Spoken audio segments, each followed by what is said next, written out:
Tudo bem? Sejam bem-vindos ao aqui meu canal do YouTube. Eu sou o Guizo e hoje eu serei seu professor de história. Bem, hoje nós falaremos sobre um dos assuntos mais intrigantes e talvez não, com certeza é um dos mais importantes que nós temos para falar.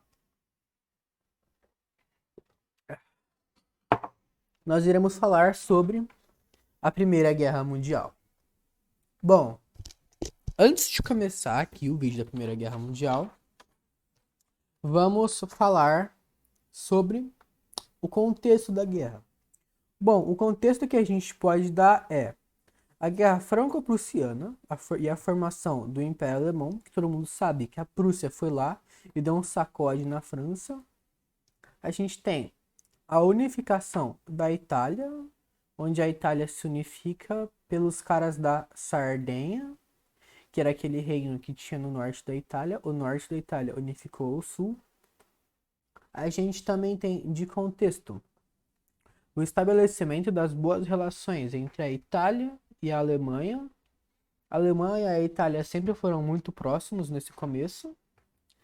E além disso, a gente vai ter uma aproximação nesse começo entre a Alemanha, Áustria-Hungria e Rússia.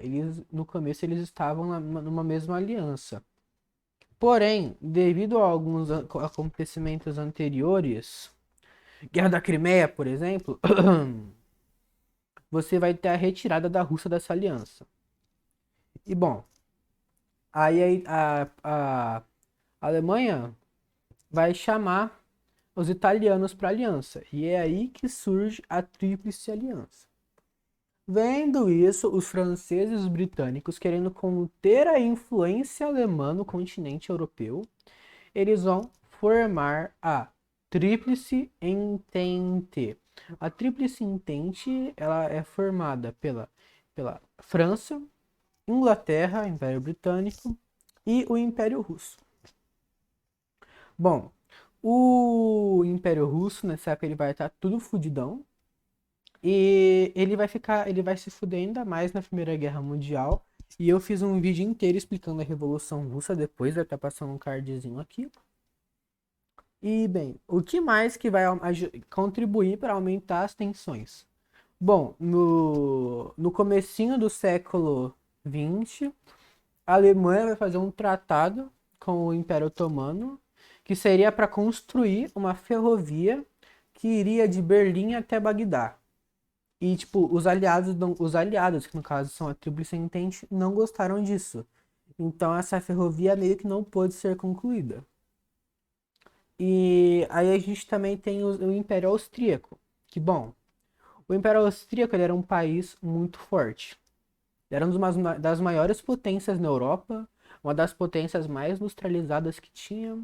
E ele também era uma espécie de um império e dois povos diferentes. Na verdade, o Império Austríaco tinha milhares de povos. Milhares é um exagero, mas tipo, você tinha uma quantidade enorme de povos vivendo dentro de um mesmo império.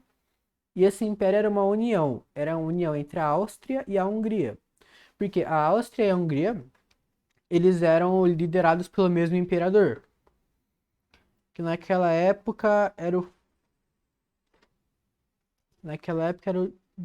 o José, o imperador José. Agora eu não lembro exatamente o número dele.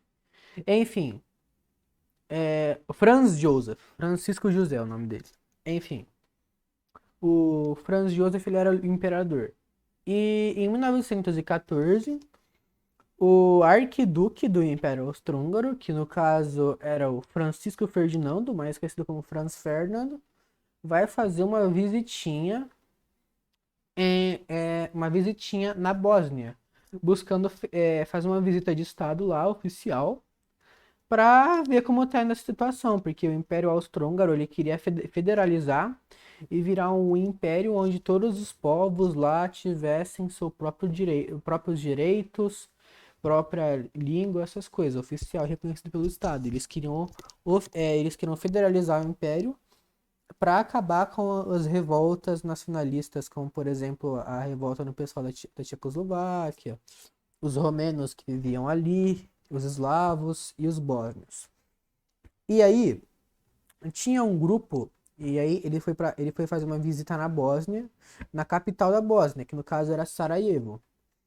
E tinha um grupo em Sarajevo, que era um grupo terrorista sérvio, que era chamado Mão Negra. A Mão Negra era um grupo terrorista, tudo loucão, velho. A bandeira dos caras era preta e tinha uma caveira lá. E esses caras, eles queriam assassinar o Franz Ferdinand. Então, no dia que ele foi fazer a visita lá, os caras foram lá e jogaram uma granada no carro dele. Só que aí o motorista deu uma de Vin Diesel, desviou da granada e a granada atingiu os carros atrás. E bom, vocês devem pensar, então o Francisco Ferdinando foi embora da Bósnia, né? Não, vocês estão errados. Ele fez a pior decisão da vida dele e decidiu visitar o hospital com os feridos. Só que aí o que acontece? Não tinha Uber naquela época. Uber não, perdão. Não tinha GPS naquela época. E então o motorista do carro errou o caminho. Nisso que ele errou o caminho, um sérvio, membro da Mão Negra, chamado Gavrilo Príncipe, ele tava numa cafeteria local tomando seu cafezinho, pensando tipo assim, nossa, o meu atentado deu errado, né? Aí ele viu o carro passando, ele falou, putz, tive uma ideia. Ele foi lá, sacou uma pistola, matou o arquiduque e a sua esposa. E aí o Império Austro-Húngaro, ficando muito bravo com a Sérvia, eles vão mandar um ultimato com várias exigências para a Sérvia, e a Sérvia obviamente vai recusar. Nisso o Império Austro-Húngaro declara guerra à Sérvia. Aí a Rússia, que era aliada do Império Austro-Húngaro, que era aliada da Sérvia, perdão, que a Rússia, que era aliada da Sérvia, vai mobilizar suas tropas para a fronteira da Áustria-Hungria. Aí a França, por causa dessa movimentação russa, vai movimentar as tropas para fronteira com a Alemanha. A Alemanha vai virar e falar: opa, opa, opa, Rússia, por favor, não mobilize suas tropas, França também não. Isso é uma situação entre, entre a Áustria e a Sérvia. Não vamos nos envolver. Só que aí fudeu, porque a Rússia declarou guerra à Áustria, então a Alemanha foi lá e declarou guerra à Rússia e à França. E aí deu início à Primeira Guerra Mundial no dia 28 de julho de 1914. Uma guerra essa que duraria um ano e alguns meses. Bom, vamos começar agora contando como que ocorreu a Primeira Guerra Mundial. Bem, a Alemanha tá fudida porque ela tem que lutar uma guerra de dois frontes, o fronte ocidental e o fronte oriental. O fronte oriental ela tava sortuda porque era só contra a Rússia. E a Rússia não tinha nenhuma fortificação forte ali. A Alemanha no fronte ocidental tava fudida porque era uma fronteira pequena. E nessa fronteira tinha uma linha de defesa francesa muito forte. E eles não iam conseguir passar direto. Então eles falaram: eu tive uma ideia, vamos fazer o plano Schlieffen. O que era o plano Schlieffen? Basicamente, tinham dois países do lado da França, Bélgica e Luxemburgo. A Alemanha vai falar: se eu não conseguir entrar aqui, vou passar por cima. Então a Alemanha vai lá, invade a Bélgica e Luxemburgo, toma os dois países. A Bélgica vai resistir um pouco, a Alemanha de começo não vai conseguir tomar tudo, mas eles vão conseguir invadir. Aí, nesse começo da guerra, que no caso era uma guerra de movimentação, a Prússia no caso a Alemanha, às vezes eu vou falar Prússia, tá? Não se preocupem quando eu falar Prússia, é a Alemanha. A Alemanha chegou um pouco perto de Paris, mas eles conseguiram segurar o avanço e eles voltaram um pouco lá para cima. Mas ainda assim, eles dominaram a Bélgica e uma parte considerável do norte da França. E aí que começa a segunda fase da guerra, que é mais ou menos no finalzinho de 1914 e 1915, que é a Guerra de Trincheira. Bom, no fronte oriental, os russos vão tomar alguns territóriozinhos lá na Prússia, só que os prussianos, no caso a Alemanha, vai falar: não, vai dominar a Polônia em um ano, mais ou menos. Eles dominaram a Polônia lá e continuaram o avanço deles. No fronte oriental, a Alemanha estava tendo muito sucesso. Eles vão praticamente derrotar os russos no final da guerra. Só que não é considerado como uma vitória total alemã, por causa que a Rússia vai ter que sair por outros motivos. Enfim, na hora que a gente chegar Em 1917 a gente vai falar sobre isso. Bom, voltando do plano Schlieffen, a gente nesse começo da guerra, a gente não vai ter entrada da Itália. E bom, até a Alemanha ter começado o plano Schlieffen, a Inglaterra não entrou na guerra. Porém, a Alemanha invadiu a Bélgica e Luxemburgo, que eram países neutros. Então a Inglaterra falou: não, eu sou a defensora da paz. Foi lá e entrou na guerra ao lado da Tríplice Entente, que no caso eram os aliados dele. Ela só entrou porque a Alemanha invadiu a Bélgica e porque ela não podia deixar que a Alemanha, vamos ser sinceros, ela não podia deixar que a Alemanha tomasse seu lugar na Europa. A Alemanha naquela época era o país mais forte da Europa continental. Ela só perdia pro Império Britânico, que era praticamente o país mais forte do mundo naquela época. E bom, foi basicamente por meio dessas tropas britânicas que eles conseguiram segurar um pouco o avanço alemão no finalzinho de 1914. E aí a gente vai ter a Guerra de Trincheiras e no Natal de 1914 a gente vai ter um evento muito famoso, que é quando vai ter um armistício de Natal. As tropas no dia do Natal, as tropas alemãs, francesas, britânicas, elas vão cantar músicas de Natal juntas, vão jogar futebol juntos também, inclusive, vão trocar presentes e vão até distribuir, tipo, trocar chocolate. Enfim, eles vão fazer amizade nesse dia. E aí, tipo, eles perderam totalmente a vontade de lutar. E os oficiais ficaram muito putos com isso, você não tem noção. Tanto é que nos anos seguintes isso não vai mais acontecer. Esse armistício de Natal nunca mais aconteceu durante a Primeira Guerra Mundial. Chegou a acontecer uma vez ou outra em 1915, mas foi numa escala muito menor do que em 1914. Bom, agora a gente tem 1915, que é quando o Império Otomano se junta à guerra. Bom, basicamente, vou contar agora o contexto do Império Otomano, que eu esqueci de contar. Bom, o Império Otomano estava muito ferrado, vocês não têm noção. Eles perderam uma guerra para a Itália, sim, para a Itália, em 1908.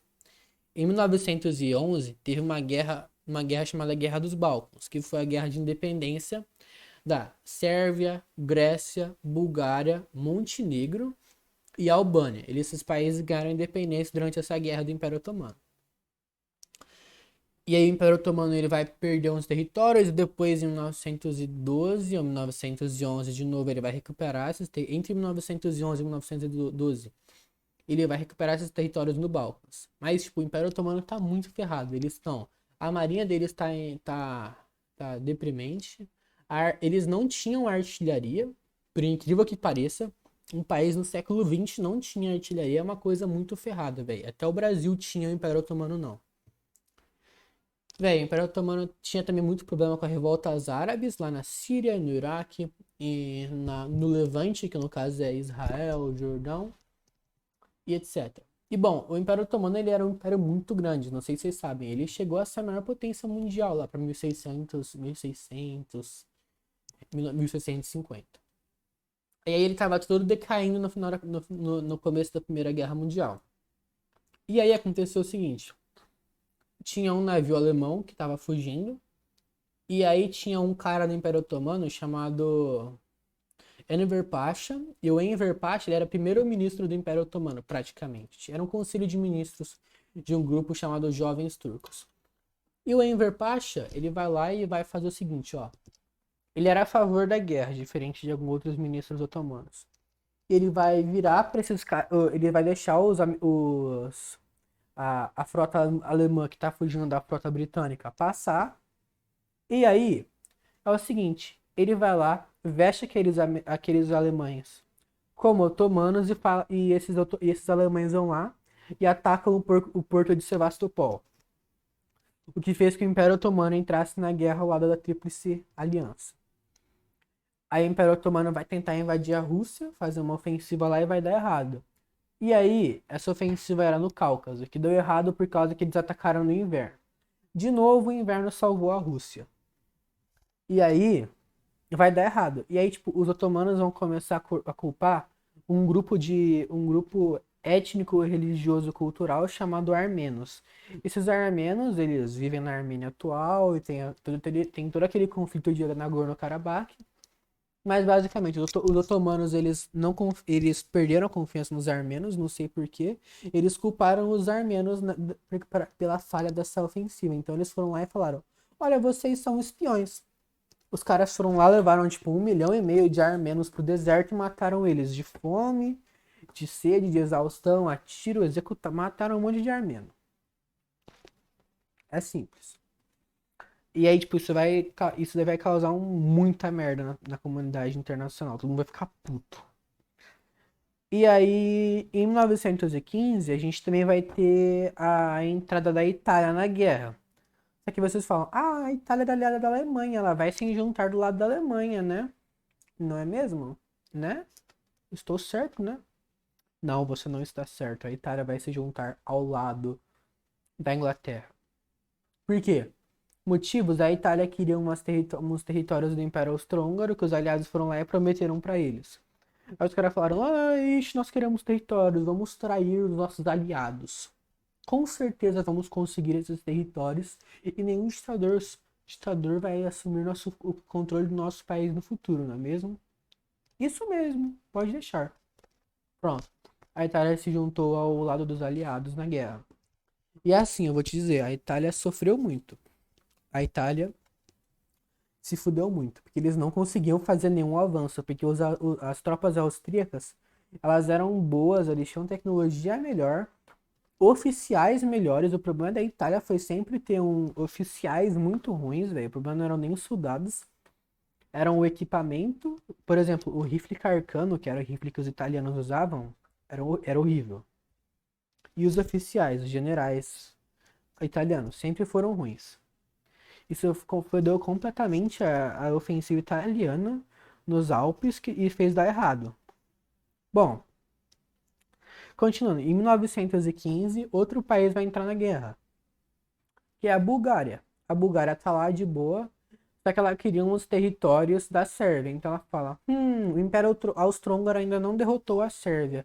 Vou ajudar eles, assim eu consigo recuperar a Macedônia. E, tipo assim, a Bulgária vai se juntar porque durante a primeira guerra dos Balcãs, ela queria a Macedônia, não conseguiu. Aí na segunda guerra dos Balcãs, ela invade a Sérvia e perde um monte de território. Simplesmente por causa de uma região chamada Macedônia que ela queria. Então na primeira guerra mundial, ela vai invadir a Sérvia de novo por causa da Macedônia. Ela vai recuperar a Macedônia. Até o final da guerra. Aí a Bulgária vai lá e junto com os austríacos eles derrotam a Sérvia. E aí a guerra fica lá entre os países principais.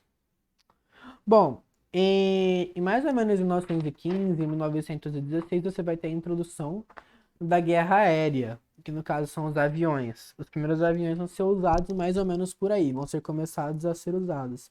1915, entre 1915 e 1917, que vai ser o início do uso dos aviões. Esses aviões vão ser muito importantes, principalmente no final da guerra. Vai ter também um piloto muito importante, que ficou conhecido como o melhor piloto de avião que já teve, que no caso é o Barão Vermelho. Esse cara era muito bom. O cara bateu uns 85 pilotos aliados. O Barão Vermelho ele era alemão. O cara era um bom piloto, velho. Um bom piloto.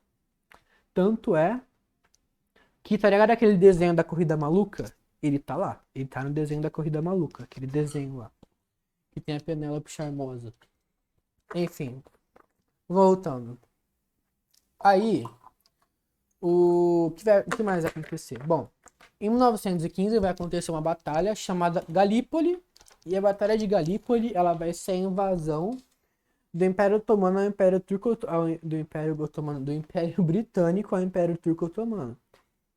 Os caras vão tentar invadir direto pelos estreitos, pelo Estreito de Bósforo, que é onde fica a cidade de Constantinopla. É ali perto.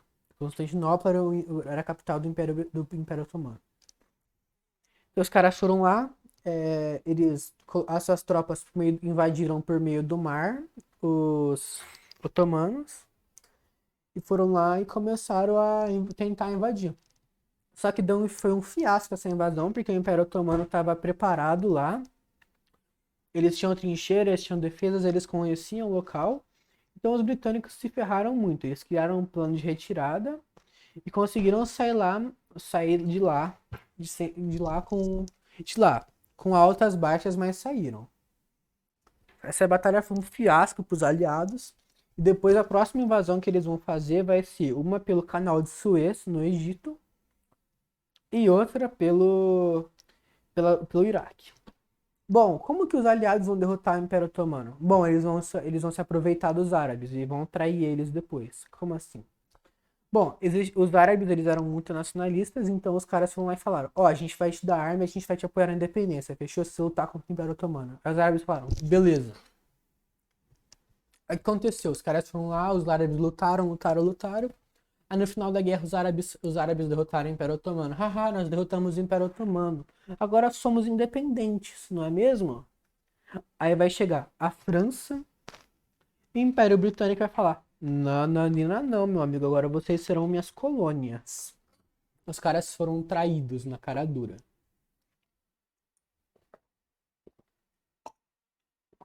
E bom, agora vamos para 1916.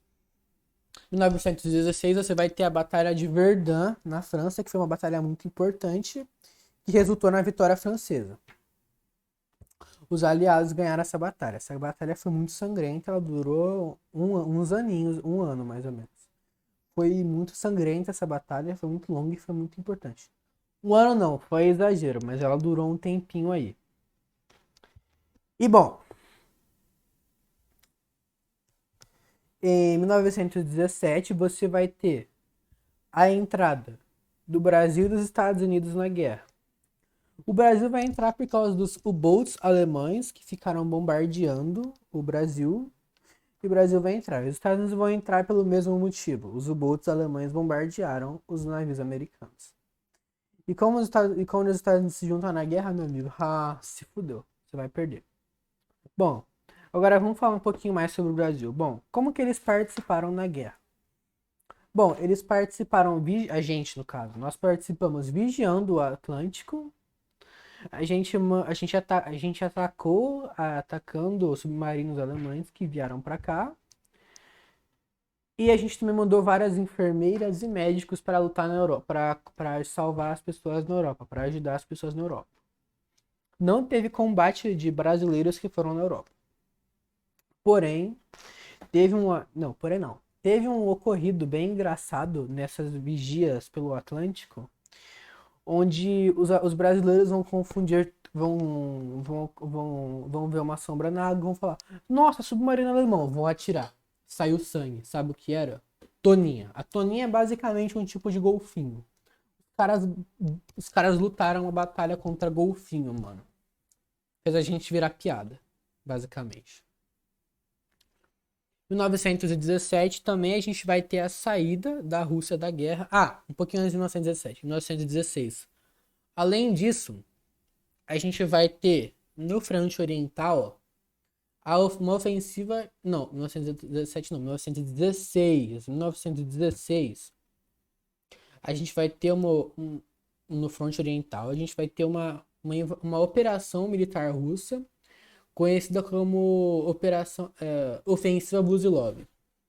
A Ofensiva Brusilov, ela vai tentar tomar as terras austríacas. Vai dar certo no começo, só que a Rússia nunca mais vai conseguir fazer uma ofensiva na guerra. Aí em 1916 eles conseguem counterar essa contraofensiva, eles invadiram, eles ficaram presos mais ou menos nos Montes Cárpatos. Aí os austríacos contra-atacaram, mandaram eles de volta para a Rússia. Aí eles começaram a avançar. Aí na Alemanha, em 1916, vai mandar o Lenin para a Rússia. E em 1917, os alemães vão ter capturado Kiev, vão ter capturado Riga. E vai ter começado uma revolução na Rússia. A Revolução Russa, a Revolução Comunista. Aí a Rússia sai da guerra.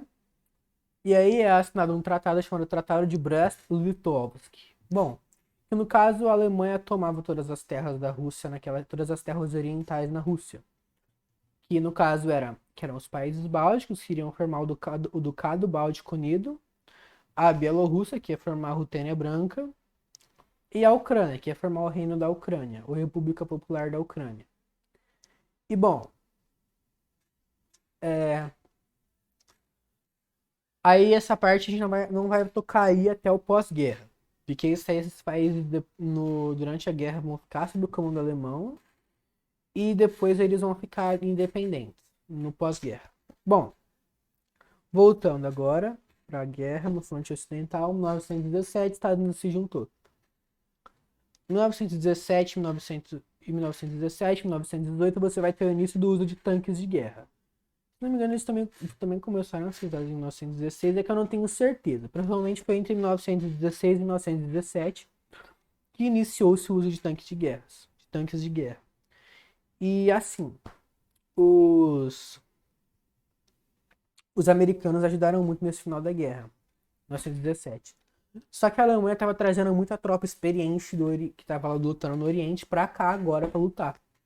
Então, em 1918, a Alemanha foi fazer a sua última ofensiva para tentar tirar os franceses do jogo antes que mais tropas americanas chegassem para impedir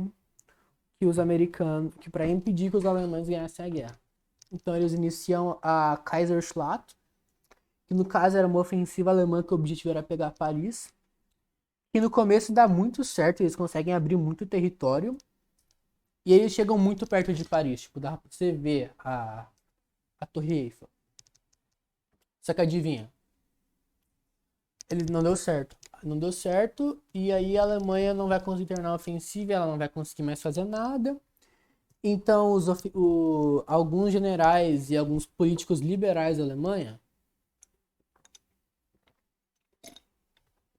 em 1918, decidem aceitar o Tratado de Paz. Mas, bom, por que eles decidem aceitar o Tratado de Paz em 1918? Bem, porque em 1918 o Império Otomano não conseguia mais lutar. Ele já tinha perdido praticamente o Oriente Médio inteiro. Eles estavam só na Turquia, quase. Eles ainda tinham um pouquinho no Oriente Médio, mas eles estavam só na Turquia, quase. Os aliados também iam começar a invadir pela Grécia. O Império Austro-Húngaro tava um caos, ele colapsou em 1918. Além disso, a Alemanha não tinha mais aliado, basicamente. A Alemanha estava sem aliado, praticamente. Por isso que eles vão aceitar.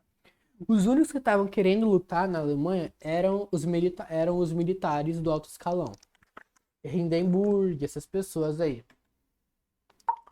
Só que aí os caras foram lá, fizeram um tratado de paz e acabou a guerra. Suave. Bom, agora a gente tem duas propostas de paz. Bom, a primeira é os 14 pontos Wilson, que eram alguns pontos que iam deixar a Europa como ela era antes da guerra e de uma maneira mais pacífica. Ia federalizar o Império Austro-Húngaro, ia ajudar a reconstrução de todos os países envolvidos. Não ia mudar muita coisa, mas lembre-se de uma coisa, esse não foi aceito os 14 pontos Wilson. Por quê? Porque os franceses já são uns cuzões e eles queriam vingança pela Alsácia-Lorena, pela Guerra Franco-Prussiana. Então eles foram lá e decidiram ferrar a Alemanha o máximo que podia. E não só a Alemanha, viu? Eles também ferraram a Áustria, a Hungria, o Império Otomano. A gente vai falar sobre cada um desses tratados. Bom, o primeiro tratado foi Versalhes, que foi para a Alemanha, que tirou 13% do território dela, que no caso era Alsácia-Lorena e algumas possessões que a Alemanha tinha na Polônia. A Alemanha foi forçada a diminuir o exército para 50 mil homens, é muito pouca gente. Ela também foi forçada a pagar uma reparação muito alta para os aliados. E é isso, ela se fudeu pra caralho, a Alemanha. Bom, agora a gente vai ter o Tratado de Sèvres, que era o tratado que destruiu o Império Otomano. Esse tratado basicamente fez com que os árabes virassem colônias dos britânicos e dos franceses. E eles iam colonizar a Turquia. Só que aconteceu a Guerra de Independência Turca, onde um grande homem conhecido como Mustafa Kemal Atatürk conseguiu repelir as forças imperialistas britânico-francesas e italianas. e evitou que a Anatólia fosse colonizada por eles. Agora a gente tem Saint-Germain, que vai dividir o Império Austro-Húngaro. E a gente tem o Tratado de Trianon, que vai reduzir a Hungria. A Hungria vai ficar tipo, só com 13% do seu território original. A Hungria vai perder muita coisa. E bom, agora no pós-guerra a gente vai ter na Itália a Vitória Mutilata em 1920 na década de 20 um certo carequinha vai tomar o poder, que vai gerar com que muitas outras coisas aconteçam na Europa. Na Rússia, a gente vai ter em 1923 o fim da Guerra Civil Russa e a consolidação do regime comunista. Lenin, que depois vai morrer, e vai vir o Stalin.